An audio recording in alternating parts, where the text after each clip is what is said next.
Hey, what's up, Canada and beyond? It is Monday, June 3rd. Do you know where all the lunatics are?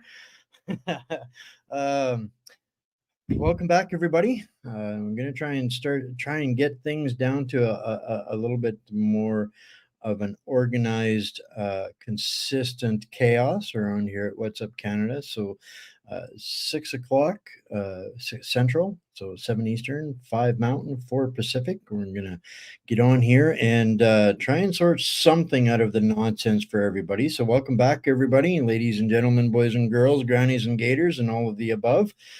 Please give this a like, a subscribe, and a share, folks. We're going to get into a little bit of what's going on here in just a few minutes for the insanity, the censorship. It's get taking itself to a whole new level. This isn't just today or any particular story or anything like that, but I've been seeing an escalation over the last week. People's tech is not working almost anywhere. It's very difficult to get a stream or a video. If this is what you do, it's getting more and more challenging by the day. I'm seeing that this is not just affecting uh, Facebook. Initially, that's where I first started to notice it, but it is affecting X and the other platforms as well. Tonight, they're still not letting me stream to What's Up Canada on Facebook.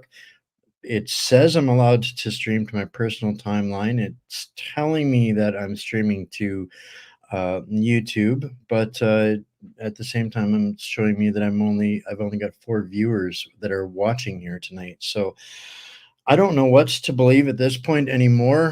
The numbers, they just don't add up, or we're just not getting out to anybody, and they're making me think that they are. I don't know which way it is, but it's getting to be more ominous. This is some stuff coming into 2024. I think most of us were probably expecting. If you're wherever you're following from, throw a comment in the chat so that I know that there's at least somebody out there on some of the platforms we're streaming to. My Facebook personal page, to YouTube, X, Instagram, Rumble, Wimkin, and LGM, and What's Up Canada. So um, the old standbys, I guess the Silicon Valley giants are they're worried about what's coming this year. Um, hey, yeah, late notification. Uh, I'm somehow not surprised. That's why I'm gonna try and get into doing this so that you guys know 6 o'clock Central. Come find us somewhere. Rumble's still sending out notifications. Excellent, excellent. Good to know. The show went up this afternoon, or late morning or early afternoon. So, some folks should have got notified. But yeah, getting back to what I was talking about, coming into this year, 2024, it's a big election year in the US. In fact, in almost half of the planet, the uh, quote unquote democracies of the world, they're supposedly electing new leaders. And we'll touch on some of that here tonight, and we'll get to the censorship stuff. But well, that's good. Starting to see a few people come in. It's probably late notifications. Um, but yeah, make sure double check that you guys are subscribed and that your notifications are turned on. They are notorious, and part of that's probably my fault because if you're not uh, bang on consistent every single day, same time, same place, they think you're not interested, so they stop telling people that I'm doing stuff, and they think that you're probably not going to care. It's falling by the wayside, so they'll just remove your notifications because it's not a priority. Um, so Brenda, if you're on Rumble, it should be there just below the title. There should be a comment bar. You guys should see a thumbs up. I can see if I can pull this up so people can see what this what it actually looks like on Rumble, and it was actually mentioned to me that maybe I should Pull this up so do a people can tutorial on see exactly how and what it where to actually looks find like on Rumble, this and on some it other was actually platforms. mentioned to me So that maybe I this should is what it looks like on do a Rumble. You have to tutorial on have exactly how profile and account where maybe to to find. I'm find not on Rumble, sure how and that works as per it the was actually platform, but mentioned believe me to that me maybe I that this should is what it looks like on do a Rumble. You have to tutorial have on see with exactly this how I'll and cite where that in to there now. find. I'm not sure But you how can that works see as per just below the title there's a thumbs up and a thumbs down comments. These comments they actually stay permanently in the video feed. So anytime you're watching your live stream comments show over the comments disappear basically as soon as it shows over and you close your browser. They'll stay there as long as the browser is open, but the real time live comments echo, and that's because I post this on YouTube here in streaming too. So I will get this out of here right after I'm not sure why you're not seeing a share because it has to be right beside the comments. Yeah, um, I'll do get some tutorials done up or something to help folks get sorted out a little bit more. Wimkin is another one where you can chat while you're watching. You have to have an account there as well. That's basically Facebook replacement. It's got all the bells and whistles that Facebook does. I Jason, the owner creator, he's one of us.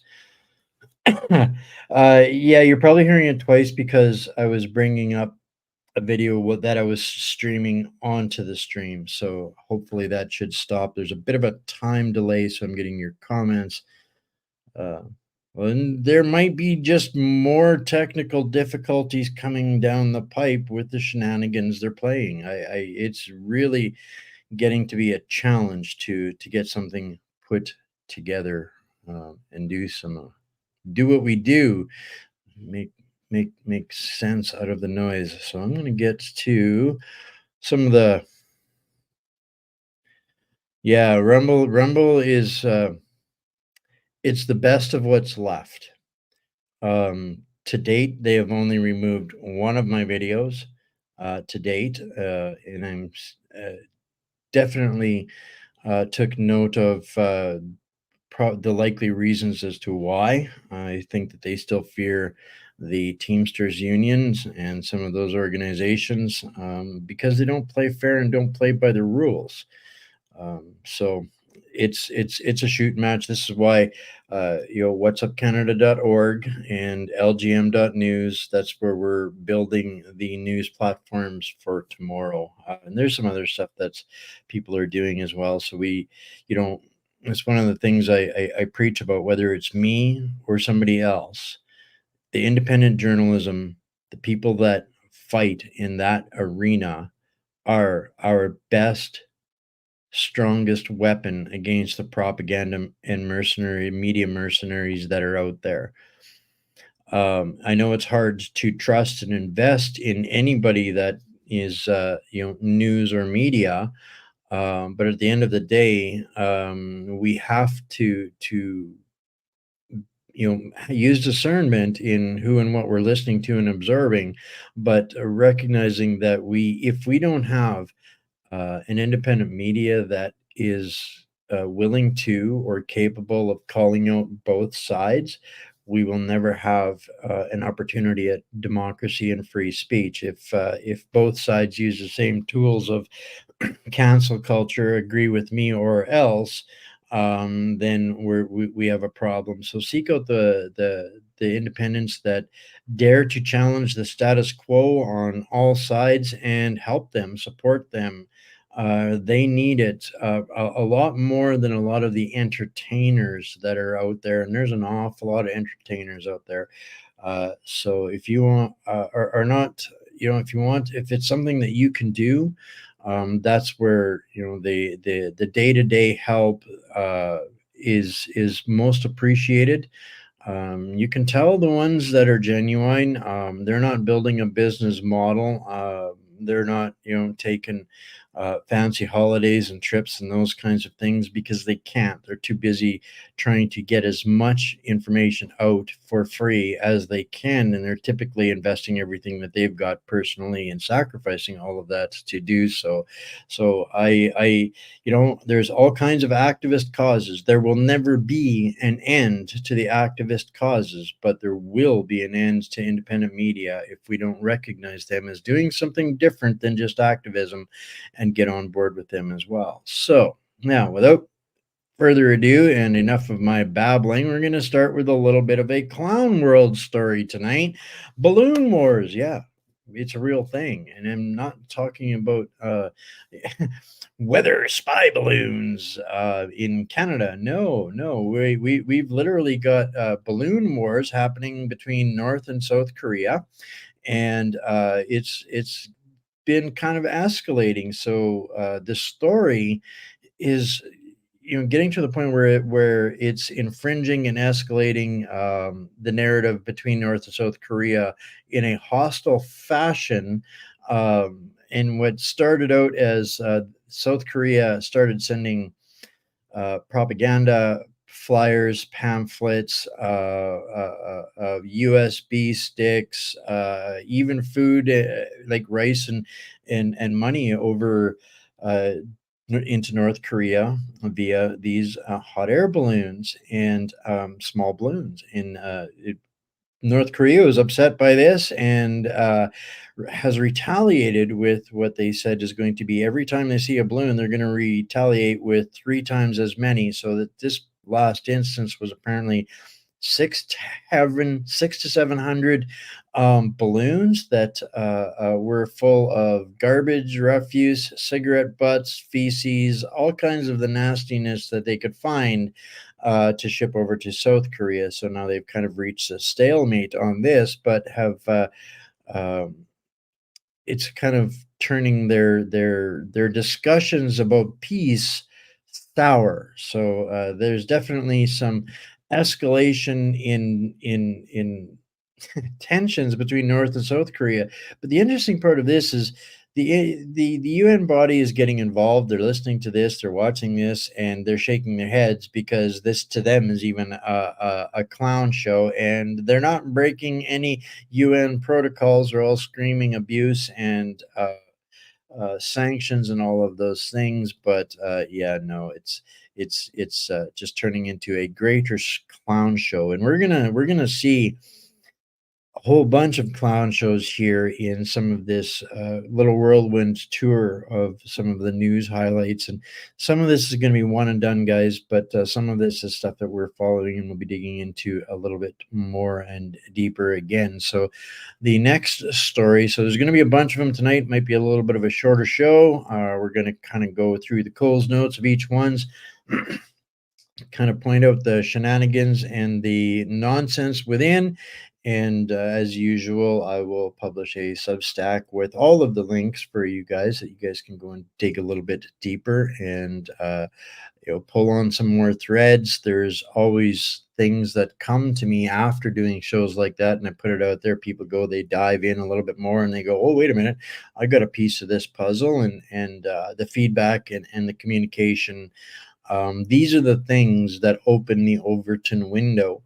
And that's something that you're going to hear me talking about a little bit more coming right up in a couple of the next stories. So that's what's going on for the clown show in the mid east, not quite far east, that is escalating into further tensions. And this is really just nothing more than poking at U.S. allies. There's a situation developing, and we'll dig into a little bit of that a little bit further into the program here. But this is what it amounts to: is the cops can't touch him, and they're poking and being bullies and making life annoying for U.S. allies. So that's the point and purpose of that exercise. Now, the next story that I'm going to bring up here isn't really a story in itself, but it's a page on the Government of Canada website that I think people should be aware of and kind of be tracking and watching, because this is where our government broadcasts their manufactured destabilization, destruction, that they see coming. And again, this is all regurgitated stuff that comes from Geneva through the UN, WEF, Fourth Reich channels that they're regurgitating. These are the danger signs and the disruptions that are coming on the horizon. So, um, I'm not going to get into this one in depth tonight, guys, but there is a ton of stuff in here. This is basically the how do we analogy to use of this would be uh, the editor's column for the Geneva Gang. This is where they're going to tell us what to be afraid of next. This is a page for that. So when you listen to it or you read it, it kind of reads exactly like the gobbledygook of the World Economic Forum. Exactly that. In recent years, the world has experienced significant disruptions. The COVID-19 pandemic, Russia's invasion of Ukraine, the Israel Hamas conflict, extreme climate disasters, the surging cost of living, and global supply chain interruptions. We're going to touch on a few of those things in just a minute. Predicting the next big upheaval may not be possible, but it is crucial to explore possible disruptions and anticipate potential future scenarios. Doesn't that sound a little bit like the premise behind the pandemic preparedness treaty? Wash, rinse, repeat, same bullshit crap from the same places. It's like they copy and paste this stuff almost. So I'm going to start to pull this document apart, and piece by piece, there's a a PDF file, but I encourage people to know your enemy. And in this case, the government of Canada literally is our enemy. And this is their playbook. This is what they're releasing on the playbook. And we watched the years and years uh, fiction series, finished the watch party this past weekend, and at the climax where they're kind of going through 2025 to 2030, it's like they were telling us, and here they are again telling us, and we're having trouble convincing people. Well, I think part of the challenge is that it shouldn't be us convincing them. It should be somebody that is recognized and understands, or is providing the information. So this is kind of why I do what I do. I am never the expert in anything, but boy, do I bring on a whole bunch of people as often as I can that absolutely are the experts in whatever field of discussion that is relevant within the Overton window. And this is something that I'm discovering here is, the difference between conspiracy theory and conspiracy fact. 3 days to 2 weeks now. Well, it wasn't always that way. Mr. Jones and several others, they've been screaming for things for decades before they started to present themselves in reality. So the Overton window has been speeding up as the evidence of all of the dismissed conspiracy theories start to prove themselves true. Um, and so we're going to kind of lead a path through the clown world petting zoo, um, to touch on a few of the other conspiracies becoming fact. Um, this one here irritated me quite a lot today. I'm going to say this kind of triggered me when I read through what they're planning here. More invasion, another excuse to give people that would otherwise not be qualified, not be allowed, would not be coming to Canada now under the premise of caregivers. They're going to bring these people in. Language requirements are out the window. Other quotas are out the window. but they're going to tell us that we need these new caregivers. Our health and wellness systems are collapsing without the influx of foreign healthcare workers, and care, this should outrage us all. Again, how many people were forced out of, careers that they love, genuinely helping and serving humanity and people and doing no harm, and that illusion has been absolutely destroyed, and these guys are hell bent on continuing to replace old stock Canadians in the jobs that matter. These people have no connection, no investment. Anybody that they're basically giving care to, it's because they're paid to do so, and have no emotional investment or societal investment in them. And I mean, what could go wrong, right? Like, what could go wrong? Um, and this population replacement conspiracy that can no longer be taken as a theory any longer. I'm gonna bring up this story that came across the wire. I think it was today, I do believe. But Greater Sudbury's population jumped the largest on record. Interesting. In this particular article, it is they're only speaking to on record for Sudbury. But in 2019, I interviewed a gentleman who was blowing the whistle on land grab allegations in Sudbury, where the council and some CRA officials and some local lawyers were all colluding to provide the clear runway, shall we say, for the migrant pilot program in Sudbury, just while they were realizing that basically the whole reason had been sold out to put in some uranium or lithium mines in Sudbury. So they've been very covertly under the ground, been replacing the population of Sudbury and using land grabs and the same gobbledygook climate crap scam to drive the citizens, the people, out of their communities, out of their natural communities and their environments, to replace them with unskilled foreign migrant labor. This is the pattern. If you look at the initially when it was announced, I think there was 14 cities for the pilot migrant program. Every one of those cities had experienced the same rash of mineral and industrial mines that had either been shut down, forced out of business, sold, or just boarded up. I do not believe or by coincidence that all of these cities that have had these mining disruptions in their local economies till the population was forced out are now getting replacement populations and great big giant mineral and resource projects, right? Like, again, what could go wrong? Yeah, just doesn't add up, right?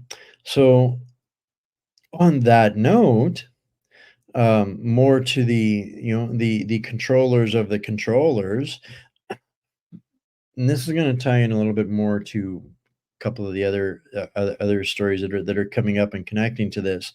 I keep telling people or telling new information or talking about this ESG DEI agenda that has literally captured the entire economic um, machines of our nations, and this is why the pandemic measures were necessary to crush the middle class, because the ESG goblins, DEI, Stasi from Switzerland, from Geneva, They literally control all of the major infrastructure for business, production, manufacturing, and shipping. They've managed to uh, trap them and force them into submission to only working and investing in approved projects that are ESG friendly. So, what it boils down to is absolute extortion. They've got the money, and if you don't comply and dump the businesses that do not comply to the alphabet soup Stasi communist public private partnership agenda, will force you out of business. So this is the ESG Geneva Davos Switzerland mafia that is pulling the strings on this, and they don't care about the societies or the nations that they're destroying. All they are after is ultimately controlling the entire infrastructure and industry, so that every mortal left standing is doing business how they determine. And if you don't live up to their standards, you will not be tolerated. You will not be allowed to exist. And this is brings me up to this article from today from CTV, talking about wittingly taking part in foreign interference. Now, this was kind of uh, crafted to be a bit of a hit piece. And oh, we didn't know. But ultimately, what it boils down to is they've all been caught being useful idiots. And instead of doing something about it when they got busted, they went along with it. So now they are witting. They are knowing useful idiots. That whole they knew and they did it anyway. Well, that's where we are at. And at this point, I think it's absolutely absurd and hypocritical that when we talk about foreign interference in Canada, in our elections, in our industry, in our economy, it's not only China, guys. Everybody's pointing the big bad finger at China and Russia and India for interfering in Canada's business, when the fact of the matter is that's the pot calling the kettle black. That is literally the World Economic Forum, Fourth Reich, Stasi organizations, this global mafia that is pointing the finger at everybody else, so that nobody looks at them and says, "Wait a minute, Switzerland, Davos, those aren't really in Canada either. You wouldn't you call that foreign interference?"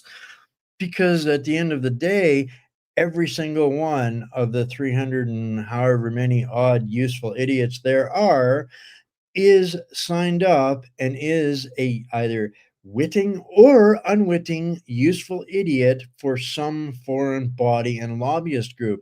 And guys, I've got one that I'm putting together that is going to blow your freaking minds about foreign interference in Canadian organizations. Um, these private members associations that people are starting to figure out on how to evade government control and monitoring and rules and the law of the land, all of those things. We're just figuring it out. The bad guys have been onto that for a very long time, and there's a special one that I'm going to tell you about that all the big fancy pants are signed into, which literally they have created this private members association on behalf of another nation with a constitution of their own as they work in the Parliament of Canada. Conflict of interest much? Foreign influence much? Foreign interference much? Guys, we have got a way, way, way bigger problem, I think, than anybody is actually aware of.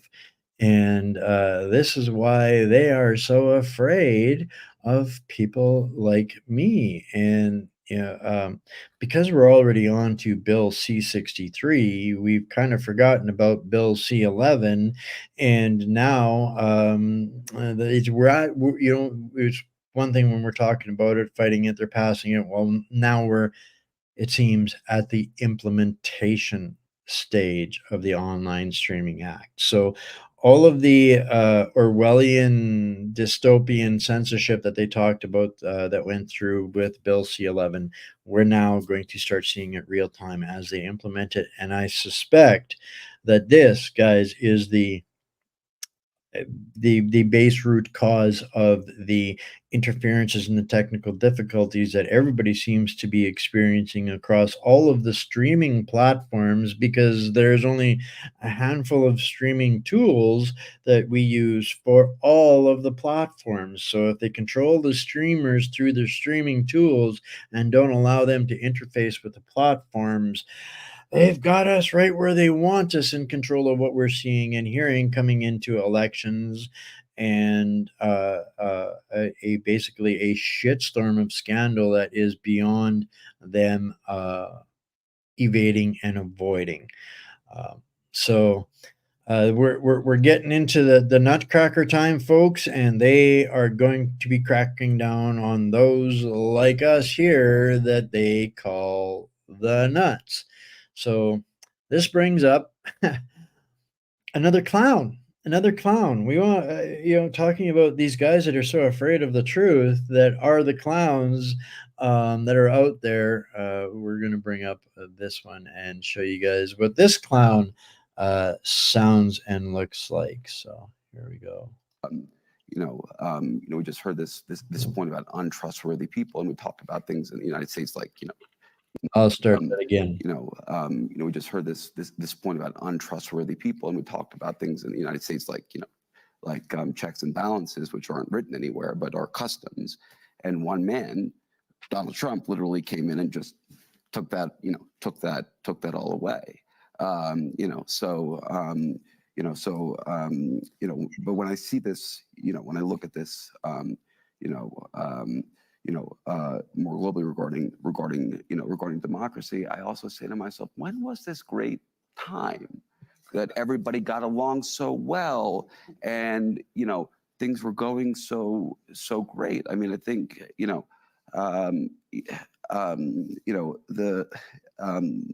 I think that we really have to be careful here in this nostalgia for a time past, because a lot of the reactions we're seeing in society are actually reactions to positive things, like like equality for women, and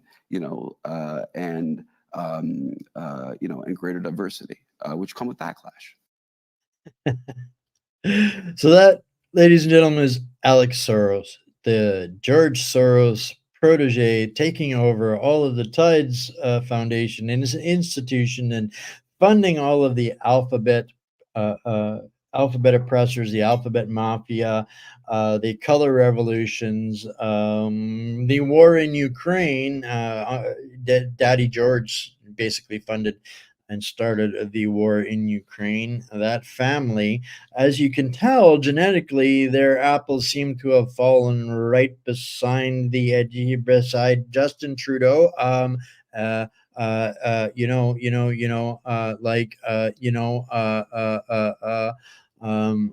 can only wonder if he's wearing similar socks. So the point of me sharing that one there is, this is how mortified that was in Davos. They are absolutely mortified of us, and this distrust of anybody being allowed to speak has reached such an epic level of paranoia, because and they want to blame it all on Trump. And this is the absurd part of it.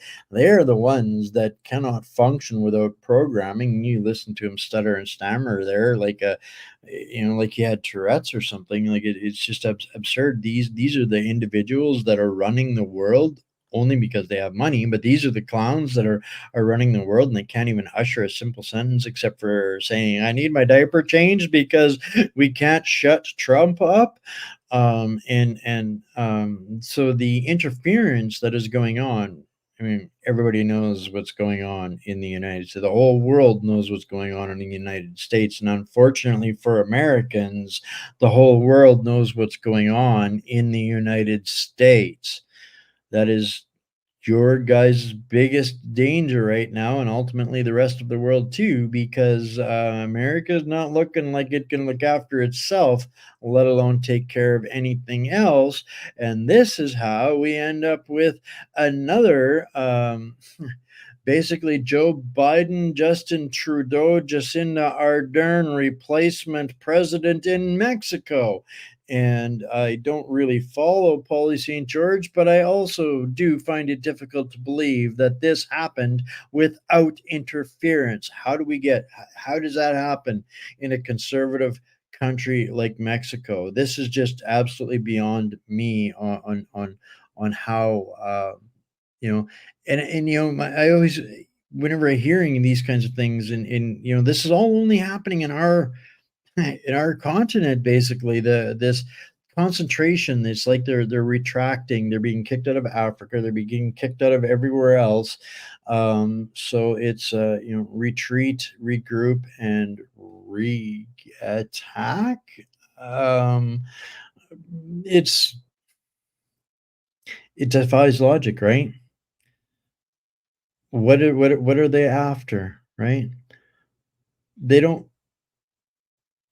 they're not it still comes down to the world control, and they are so heavily invested, and I think the evidence of that is actually right here in Canada, and it has to do with this story.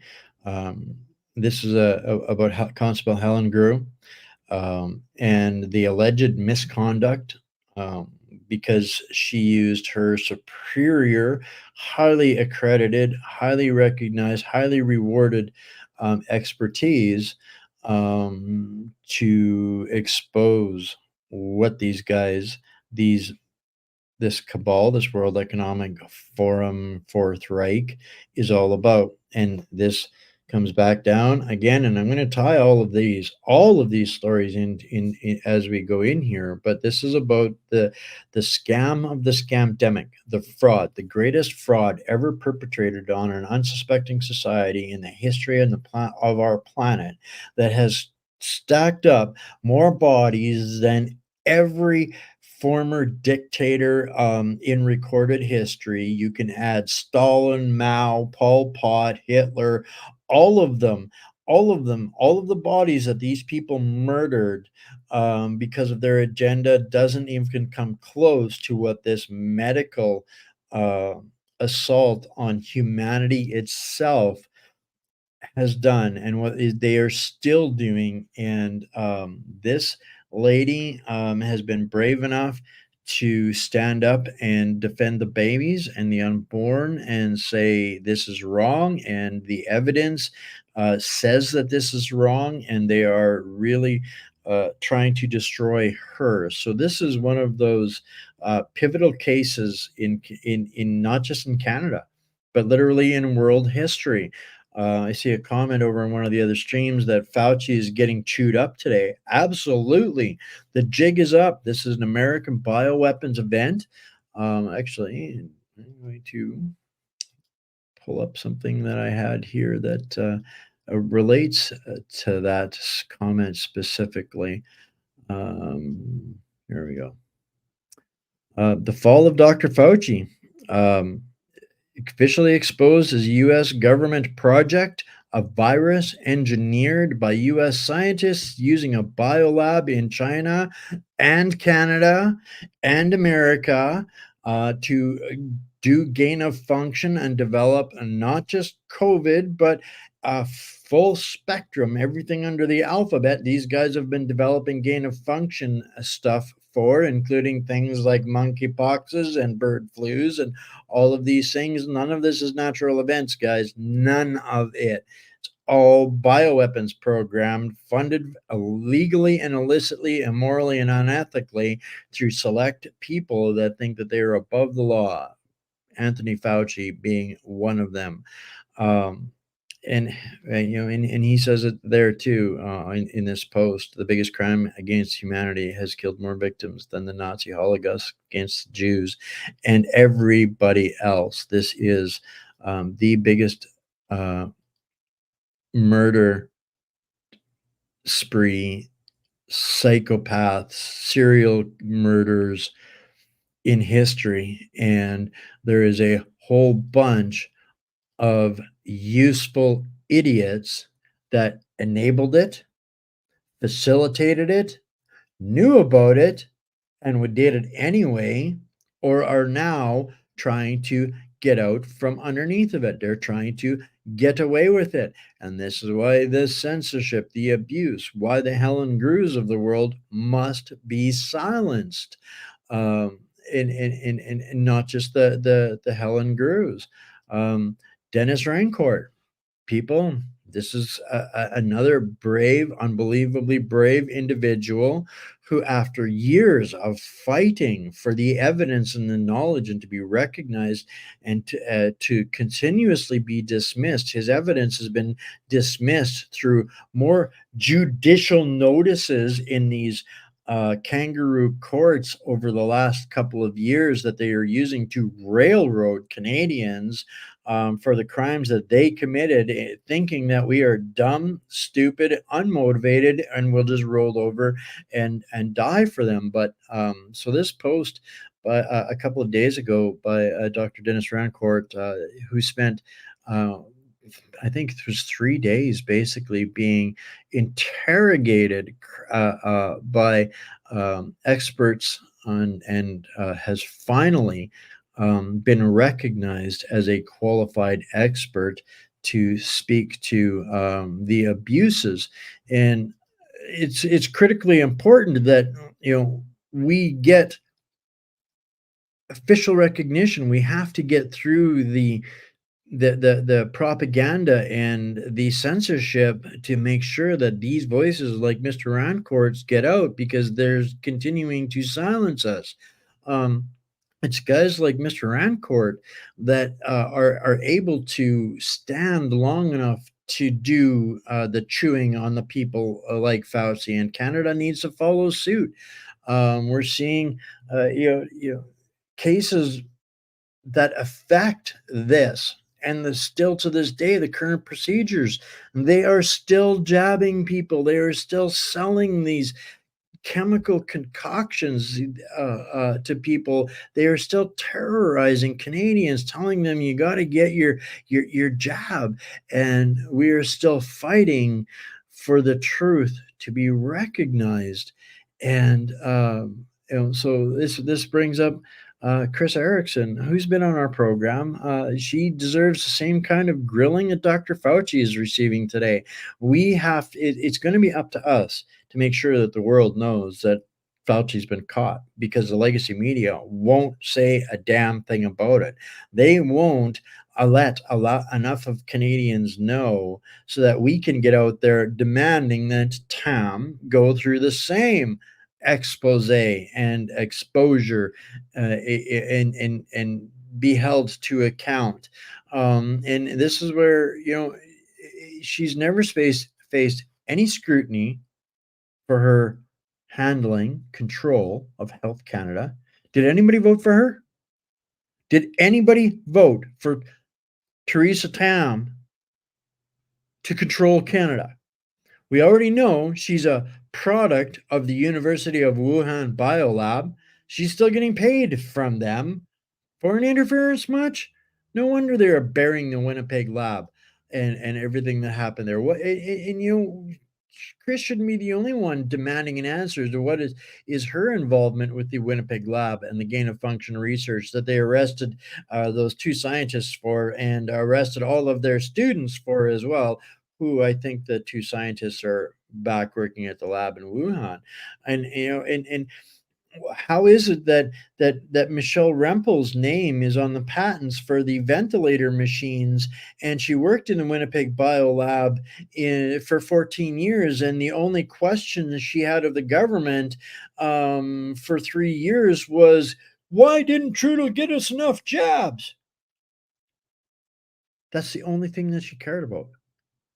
She felt we were, or she portrayed, as I think one of the most illustrious actresses in Ottawa, that getting us to jobs was the appropriate thing. She never had a single question about the efficacy, the safety of this mass crime perpetrated um, on Canadians um, everywhere. And now we're in a situation where I hope this works, guys, but I'm going to try this. I may lose for those of you that are watching on Instagram, if I lose you there, forgive me. I'm sorry. Technical crashing here, but I have this video that it's only 40 seconds long. So if I have to mute something here, bear with me, guys. But it's important to hear what Theresa Tam is telling the World Health Organization this week. In critical health services, Canada urges all member states to support WHO's critical health emergencies work. I'll refresh that real quick. Health services. Canada urges all member states to support WHO's critical health emergencies work. A strong WHO must also be inclusive, reflecting the entire global community. This means supporting Taiwan's meaningful participation as an observer at the World Health Assembly. This week, we will collectively decide on next steps on both the pandemic agreement and on the IHR amendment and negotiations. Canada remains committed to continuing to work together to prevent and minimize the devastating consequences of future global health emergencies and pandemics, and to further advancing health equity for all. A meaningful pandemic agreement is consensus-based and one that member states can sign, ratify, and implement. Thank you very much. So that's, yeah, we still haven't intercepted this unelected, confused, mentally unfit designate from Wuhan, China, from stopping our endorsement and support and adoption of this WHO bioweapons program that only ensures that Trudeau makes money for the rest of his days for every concoction that they concoct, for every bioweapon freak show Frankenstein bug that they have dreamt up or wanted to create. That's the plan. That's the pharma economy moving forward. That's what the WHO pandemic treaty is all about. This is why they are now, because Africa nations wouldn't play. They're finally going to say, okay, Africa, you can start having biojab weapons factories too. So the next time that you're want to send balloons over the neighboring border with a bioweapon bug, you've got something that this is what they're escalating to. This is the next military industrial complex, is bioweapons and jabs, biowarfare. Every continent, every bad actor, the Cold War was 50 years of nuclear terrorism. Now, guys, we are moving into the next gen of terrorism, and it is bioweapon terrorism, and every nation's going to have some.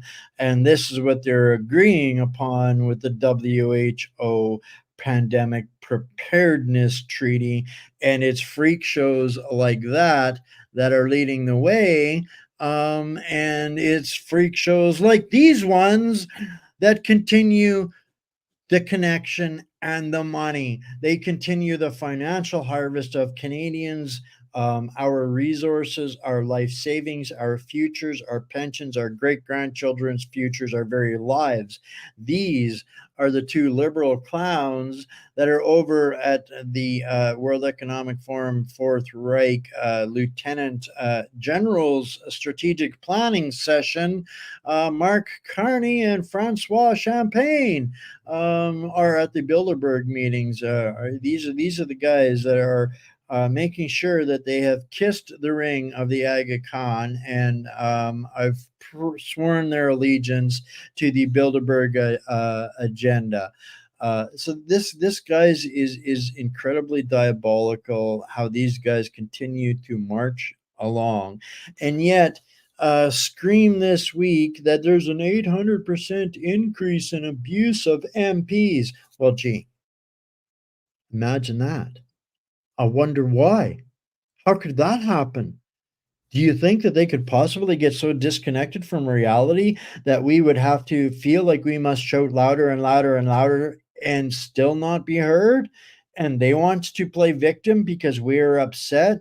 Um, and this comes to the basic denial of all of us, literally, in that, you know, we at the end of the day still kind of, you know, allow it to happen. At the end of the day, it still ultimately, belongs on us. And although they did that to us, they put us in that situation, and we're getting kind of down to the end of the wire here. There's probably still was a half a dozen that I wanted to cover tonight here, but that's good. And I've got some stuff to start off with tomorrow. And I'll leave off with this. Yes, it's our fault. We haven't done what was required of us, not just us in this current right here, right now, in this generation, but for successive generations. And that has been abused and abused and abused and abused. And this is where we're at here and now, where one of the things that Michelle Smith, one of our great friends of this platform and community, we talk about it all the time, the tsunami of trauma. The entire population is responding, reacting, and acting and living day to day. Their day-to-day norm is a series of never-ending trauma responses. It's just we move from dealing with one trauma to another, to the next, to the next, to the next, and almost nobody is unaffected. I would even disagree. It's interesting that CBC has brought this up, because this is something that we've been lobbying towards organizations and people that are using the words without understanding the meaning and the severity. And when the Overton window shifts and we move from, like earlier when I shared, the research that I'd done in Windsor in 2019, uncovering what is in discussion now, that's the shift of the Overton window in 2019. Couldn't talk about it. People didn't get it, didn't add up, didn't make sense. Conspiracy theory, don't have time for that. Whatever the case might be. Now the Overton window is shifted. 4 years later, almost 5 years later, we are having that discussion. There's other people that are having that discussion, and that is the Overton window that is shifting. So there's so many of the shows that you guys here in this community are years, in some cases, ahead of what other people know and understand. And this makes it that much more frustrating when we know, and we've known for a couple of years, why is it so hard for us to get through to others? Well, guys, that's part of the process, and that is the Overton window. And this is where I tell people our ears are our best weapon, because once you know enough and others are talking, you can hear where they are, where their Overton window is. And at that point, I encourage you to give them a little nugget that will lead them to safety. Don't try and explain it all to them, but give them a little nugget that will lead them down a path of self-discovery. And if they do that, they will never go back.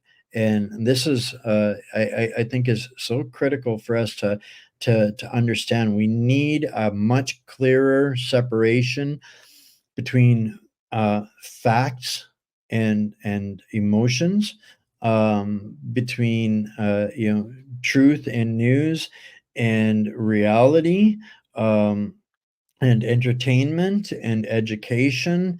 And it's such a cacophony out there that it's really difficult sometimes to tell the difference, as all of these things converge and mash into similar stories, similar things. And uh, the louder the discussion gets, the easier it is for the parasites and the predators to come in and prey on people's hope and desperation. And so this is why I think it's very, very important for us to take some time sometimes and not necessarily look at the headlines, but what's behind it, and so this is one of those stories and cases. But the point of this is that they're normalizing trauma, and the more trauma that they normalize, the easier it gets for them to say yes to 30-year-old people who can't get treatment for a disease that they deny existed, but they will approve her for euthanasia. This is why it's so critically important for us to understand here now, again, they are a government stuck on murder, and all 100% of the legacy media are nothing more than mercenaries. They are not media, they are not truth. They exist to facilitate the termination of society as we know it at the behest of the foreign infiltrators from faraway places like Geneva and Davos. And these suit and tie wearing Muppets are the clowns. And, we're not alone in having them in Canada. We just seem to have a slightly more difficult time in coming together on deciding how to deal with them. And there are ways to deal with them effectively that do not have to put us in jail. But it's time for us to start looking collectively at where our energy is going. And does it matter? Do our resources, our energy, our attention, our groups, our efforts, our investment, are they going to things that matter? So we need to start to differentiate and prioritize the dangers. The dangers. Danger Will Robinson. Some of these clowns are absolutely out to destroy us, and these are some of the front runners. These are just the cookie cutter cutouts, the replacements of the Trudeaus and the Chrystia Freelands, as those people fail upwards, and they will land themselves jobs at either the World Economic Forum or some cushy panel that they assemble. And to take a break from, kind of like they did with Naheed Nanshi. The Rockefellers give him a nice cushy desk job till there was an opportunity for him to come in and be a parasite in Alberta again and run for the NDP Socialist Party of Alberta. I'm not watching that, but I'm sure somebody out there will be. So it's been quite a roller coaster ride around the world this week, guys. Interesting stuff. And like I said, all of the links that I've used or referenced in this show here tonight will be included in the resources section of the Substack that I will publish. Like they get it out earlier in the morning. I'll try and get it together tonight. There's a Yeah, there's a lot going on. There's a lot going on, guys, and I'm here to try and make some sense of the noise. I'm going to be doing some stuff on debunking the narrative on the Ukraine conflict and what's going on there. It's not as it appears and seems, guys. So that's kind of my plan for tomorrow, but I will save a few of the stories that we had here tonight. And I will say thank you so very, very much for tuning in here tonight and for sharing and helping me get this out there. Like I said, we're going to get into a little bit more regular routine with this. And this is if you feel compelled to help me, put a meal in my belly or solve some problems or try and keep doing what I'm doing. There are a couple of different ways you can help with that through Buy Me a Coffee, which is a great platform. We're helping others get set up there as well, or through an e-transfer at donate@whatsupcanada.org.